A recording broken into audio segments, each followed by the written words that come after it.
Ja tere! Et mina kõnelen teiega Tartust. Meie brändi nimi on Momo. Olengi hetkel Momos. Ja mul on hea meel, et ma saan meie noore ettevõtte senist digitaliseerimise teekonda teiega jagada. Ja tõestada tõesti, et see ei ole ainult suurte ettevõtete teema.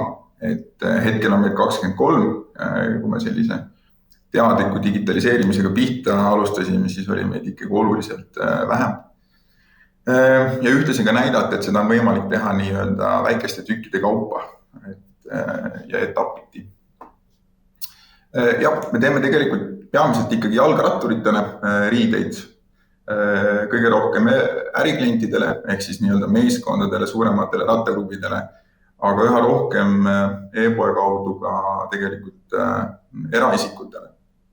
Ja selles mõttes ääremärkusena on korrektne märkida, et talviti me ikkagi teeme ka suusariideid, sest muidu peaks nii-öelda äri vahepeal talvunna panema, kui selline asi oleks võimalik. Meie tegevus algas aastal 2014, kui endine tipprattur Allan Oras oma abikaasaga oma maise vara panti pani sisuliselt ja ostis ühe sublimatsioonipressi, ostis ühe lauaarvuti, mille ühendas interneti, mõned tarkvarad, mis vaja olid, ja USB-kaabliga ühendas sinna taha ka spetsiaalse sublimatsiooni printeri. Ja see oligi kõik, ei olnud töötajaid, juurdelõikus tehti käsitsi kääridega ja õmblemiseks kasutati koostööpartnereid. Mina liitusin aasta 2015, selle aasta lõpuks oli meid kokku 5 ja ütleme, et antud teema kontekstis tegime me siis esimesi samme andmetega kõige elementaarsemal tasemel, et hakkasime neid digiteerima, ehk siis kuskilt vihikutes olevatest tellimustest hakkasime tellimuste infot tarkvaradesse kirjutama või ühte tarkvarra. Otsisime Allani telefonist ja e-mailist siis nende klientide kontaktandmed, et panime ka sinna juurde, tekkis meil nii-öelda ajalugu ikkagi juba. Siis see info oli siis korraga nagu kõikidele olulistele inimestele ka kätte saada. Ehk siis nii-öelda esimesed pisikesed sammud tööandmetega ei ole täna nagu lõppenud. Meil on väga palju veel andmetega teha, neid korrastada, paremini masinloetavaks teha, neid paremini varundada, turvata ja nii edasi, et see on ka selline järjepidev tegevus. Järgmine selline suurem asi võib-olla antud kontekstis oluline oli siis 2017, kui me ostsime oma juurdelõikus masina. Sel hetkel meil olid ka omad õmblejad, ehk siis me muutusime äriliselt vertikaalseks ja me mõtlesime nii-öelda, et see on ka ainukene koht sisuliselt, mida on võimalik üldse õmbluses automatiseerida või rõivatööstuses. Tervikuna rõivatööstus või õmblustööstus on võrreldes teiste tööstustega tegelikult väga väikse kapitaliintensiivsusega. Et meil ongi põhiprotsessis üks protsess, mis on kapitaliintensiivne, see ongi juurdelõikusprotsess ja ülejäänud tegelikult on tööjuintensiivsed ega nõua väga suuri nagu investeeringuid. Ja tol hetkel meie jaoks automatiseerimine võrdus justkui robotiseerimine ja selles kontekstis tõesti ei olegi nagu väga palju enam nagu rohkem teha. Aga ma juba etteruttavalt öelda, et me ikkagi eksisime rängalt. Meie jaoks oluline oli ka see, et sai valmis koduleht, kui ka 2018. Aastal siis tekkis erakliendi segment, hakkasime e-poes müüma ka eraklientidele. Ja ega meil kunagi ühtegi füüsilist kontaktpuute kohta ei olegi tegelikult oma ärikliendi lõpptarbijatega, ega ei ole meil ka füüsilist poodi. Ehk siis me hakkasime nii-öelda suhtlema klientidega digitaalselt, tõsi, see ei olnud dialoog esialgu, aga hakkasime neile müüma ja siis neid teenindama siis digikanalites. Ja tõsi, alguses olid need ka e-poe lahendused suhteliselt vähe automatiseeritud. Lõpuks iga e-poe taga on ka inimene või inimesed ja kui see pood ei ole väga nutikas või siis võib seal isegi olla vaatad sama palju inimesi või rohkemgi kui tavalises poes. Digitaliseerimise mõttes muutus, ütleks, revolutsiooniliseks aastaks 2019. Me olime aasta alguses lõpetanud ühe EAS-i õppeprogrammi ja küsisime siis EAS-i käest, et mida me võiks teha järgmisena, tahtsime arendada ennast kui ka ettevõtet. Ja pakuti välja, et on olemas selline digidiagnostika toetus, noh, esmalt võib-olla kahetised tunded, sest me just olime mõelnud, et okei, et juurdelõikus on meil ju automatiseeritud, et noh, mida me ei saa nagu enam veel teha, aga et okei, et võib-olla kunagi kauges tulevikus peaks mingi ressursi planeerimise tarkvara panema, et noh, ilmselt mingit tarkust sealt ikkagi võiks nagu saada ja kui hästi läheb, siis saame äkki toetust ka. Digidiagnostika pakkujaid on turul erinevaid, otsisime lõpuks läks nii, et meie digidiagnostika tegi Columbus Eesti, et nende selle toote nimi on nii ettevõte ja meil õnnestus ka siis sealt selle diagnostika läbiviimiseks saada siis EAS-ist toetust. Tol hetkel oli see digidiagnostika nime all, nüüd ma tean, et see on vist digitaliseerimise teekaardi toetuse nime all, aga te vist täna kuulete sellest ka juba täpsemalt. Ja alustasime aprillis, juuni keskel oli meil see diagnostika tehtud, meie poolt oli kokku 4 inimest, aktiivsemalt 3 inimest kaasatud.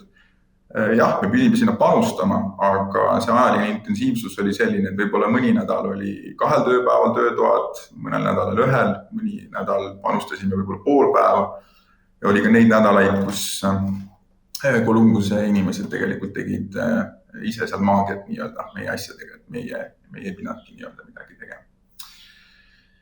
Ja seal oli nagu kohe 3 olulist suurt väärtust selle digidiagnostika osas, et üks asi oligi see, et see avardas nagu meie maailmapildid, me saime teada, et kui palju on võimalik ettevõttes või tööstuses protsess optimeerida, automatiseerida, digitaliseerida, et noh, me olime tegelikult ikkagi täiesti oma teadmatusest nagu enne seda heas mõttes nagu pimestatud. Ühtlasi oli ka see, et meie arenevasse ettevõttesse tulid esimest korda valdkonna spetsialistid sisse, et noh, nagu ma ütlesin, meie ju alguse lugu on ju garaaži lugu, et me oleme kõik ise õppinud, need oskused, õmblustöö oskused on nii-öelda inimeste või töötajatena sisse toodud, aga me ei ole tööstuse eksperdid. Teiseks, et see toode, see diagnostika ja need inimesed nagu kohanesid selle meie suurusega, meie potentsiaaliga, meie võimekusega, meie rahaliste võimekustega, meie inimeste panustamise võimekustega, meie inimeste oskustega ja nii edasi. Ja siis selle analüüsi tulemuseks oli siis visioon, mis jagunes nagu 3, et kiirete võitude visioon, stabiilse arengu visioon ja siis pika arengu visioon. Ja noh, nagu nimigi ütleb, et see kiirete võitude visioon oli see, kus kiirete muudatustega on tõenäoliselt võimalik saada suurt kasu või efektiivsusvõitu. Stabiilsema arenguvisioon, need olid need muutused, mis nõudsid enamalt aega rohkem, kui inimeste panustamist rohkem, tihti ka raha rohkem. Ja siis pikem arenguvisioon oli nii-öelda juba nagu selline nii ajalises mõttes kaugem, aga ka võib-olla julguse mõttes nagu julgem, et head mõttes need hullud ideede potte. Ja kuna see digidiagnostika arvestas meie suuruse, meie võimalustega, siis oli seal tegevusi, mis ei nõudnud üldse raha või nõudsid väga vähe raha. Ja ühesõnaga, meil ei olnud mingit põhjust mitte nendega pihta alata ja me tegelikult ka kohe hakkasimegi neid digidiagnostika visiooni tegevusi ellu viima. Meie õnneks oli see, et just oli avanenud EAS-is digitoetuse meede ja meil õnnestus siis osade digidiagnostika tegevustega minna siis osalise digitoetuse rahastuse peale. Ja loogiline jaotus oligi see, et need, mis nõudsid vähem raha, need me tegime omakeskis või oma finantsidega puhtalt ja need, mis nõudsid rohkem raha, nendega me siis läksime digitoetusse. Aga taas kord, et see digidiagnostika visiooni investeeringute kogumaht arvestas nagu meie suurusega, meid oli tollal 12 inimest äkki. Ja see investeeringute rahaline maht oli ka praegu nagu tööstuste mõttes või ka siis tööstuste mõttes tervikuna nagu naeruväärselt nagu pisikene. Aga meie jaoks oluline, et selles mõttes meil ei oleks olnud kõikideks investeeringuteks nii-öelda pangakontot raha võtta ja selles mõttes digitoetus oli meie jaoks ikkagi nagu kiirendi nende rohkem investeeringut nõudvate tegevuste osas. Ja mida kõike me näiteks tegime, oli see, et me võtsime nende Columbuse inimestega oma põhiprotsessi rohkem pulkadeks, vaatasime, et kus me seal nii-öelda aega piltlikult öeldes kulutame või rohkem üldse raiskame ka muudes mõtetes ja tõhustasime siis seda põhiprotsessi Ühtlasi ka lõimeprotsessi, lõime näiteks tootearenduse protsessi reeglistiku ja parandasime siis põhiprotsessi jälgitavust ettevõttes sees. Nii elementaarse asjaga nagu on Kanban meetod kõige nagu ürgsemal tasandil, et meil ongi tootmises tahvel ja postitid liiguvad ja me näeme, kuidas tellimused meil nii-öelda alaprotsessides liiguvad ja ühtlasi saame igapäevaselt paremini infot vahendada. Kui me räägime nagu digitaalsetest lahendustest, siis me võtsime kasutusele 3D tehnoloogiad. Me hakkasime riideid 3D konstrueerima ja modelleerima. Meil tekib sellest 3D riide või rõiva mudel ja seda me saame kasutada siis riiete 3D disainimisel.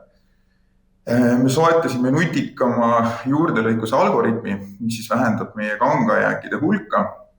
Ühtlasi tegi protsessi kiiremaks, vähendas inimsekkumise nagu vajadust, samuti automatiseerisime ühte siis trükiprotsessi alalõiku. Ja veel selle aasta alguses lõpetasime juurutuse, mille käigus siis tekkis meil digitaalne erakliendi andmebaas. Me automatiseerisime müüki digikanalites, me automatiseerisime järelteenindust digikanalites. Me visualiseerisime andmeid, ehk siis paranes meie analüüsivõime. Ja nüüd, kui tulla tagasi kõigest 2 aastat varasema aja juurde, kui me mõtlesimegi, et juurdelõikus masina soetamisega ongi meie automatiseerimine tehtud. Tegelikult me peale seda automatiseerisime veel juurdelõikust veel enam, automatiseerisime trükki, automatiseerisime müüki, automatiseerisime järelteenindust. Ja see on tegelikult alles jäämäe tipp, et täna me teame, et meil on võimalik protsessi optimeerida ja automatiseerida ja digitaliseerida alates kontoritööst kuni nagu pakendamiseni nagu välja. Ja kus me oleme hetkel täna, see on otseses mõttes olemegi hetkel täna digitaliseerimise meistriklassis, see on samuti üks EAS-i meede. Mul on hea meel edasi öelda sõnum, et peaks olema avatud registreerimine sügistesse nendesse töögruppidesse ja ma julgen juba etteruttavalt seda nagu väga soovitada. Me oleme digitaliseerimise meistriklassis oma digidiagnostika kõige viimaste tegevustega ja valideerime neid seal ja teeme nii-öelda parimad otsused. Selles mõttes tuli see meie jaoks jällegi ajaliselt parimal sobival hetkel. Me oleme nii-öelda ühe ringi justkui täis teinud ja sealt digitaliseerimise meistriga siis tegelikult tekivad meil juba järgmised digitaliseerimise sammud samamoodi.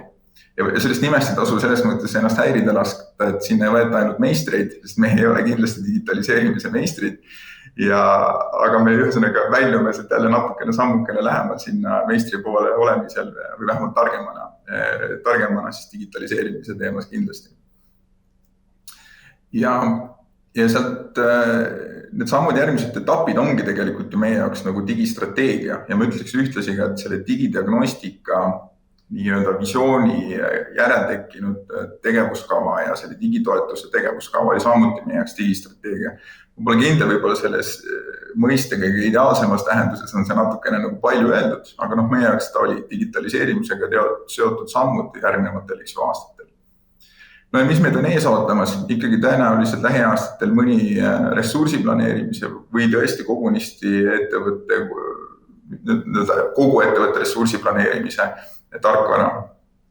Ja ühtlasi kogu see kogemus alates sellest digidiagnostikast, nendest Columbuse inimestest, iseõppimisest, nüüd digitaliseerimise meistriklassist on andnud nagu juba arusaamu ja teadmise, et ka meie ettevõttes on võimalik rakendada nii tehisintellekti, tööstuslikku asjade internetti kui ka lihtsalt asjade internetti. Ja ma tean, et see on meie ettevõtte digitaliseerimise nagu tuleviku osa. Kuigi näiteks tõenäoliselt sarnaselt autotööstustele ei ole veel täna näha, et tõmbleid võiks kunagi näiteks robotid hakata asendama. Ja ma ütleks, et meie ettevõttes sellise noore ettevõttena ja suhteliselt noore kollektiivis on see digitaliseerimine olnud ikkagi orgaaniline osa kogu aeg. Aga alates selles samas digidiagnostikas siis on ta muutunud ikkagi täiesti nagu strateegiliseks. Ja kui ta enne oli võib-olla pigem sihuke nagu juhuslik või oma oskuste baasil selline hektiline, siis siis ikkagi sealt alates digidiagnostikast alates on see muutunud nagu metoodiliseks. Ja nii-öelda oma kogemusest veel lisaks, et kõik senimaani oligi, et me lahendasime mingit väljakutset ettevõttes, tegime seda oma parima teadmise baasil, aga tegelikult me olime nagu selles ühes hetkes kinni. Et mis veel lisaks selle digidiagnostika ja muud või ta metoodilise digitaliseerimisega on tulnud, et ikkagi see ajaline mõõde vaatab nagu tulevikku. Kas see ikkagi lahendab meie mure ka 3 aasta pärast, ka siis, kui meie ettevõtte kasvab nii või hoopis 3. korda nii palju. Et ja ühesõnaga kinnituseks veel, et see ei ole ainult suurte ettevõtete teema. Ja minu poolt olekski kõik. Aitäh!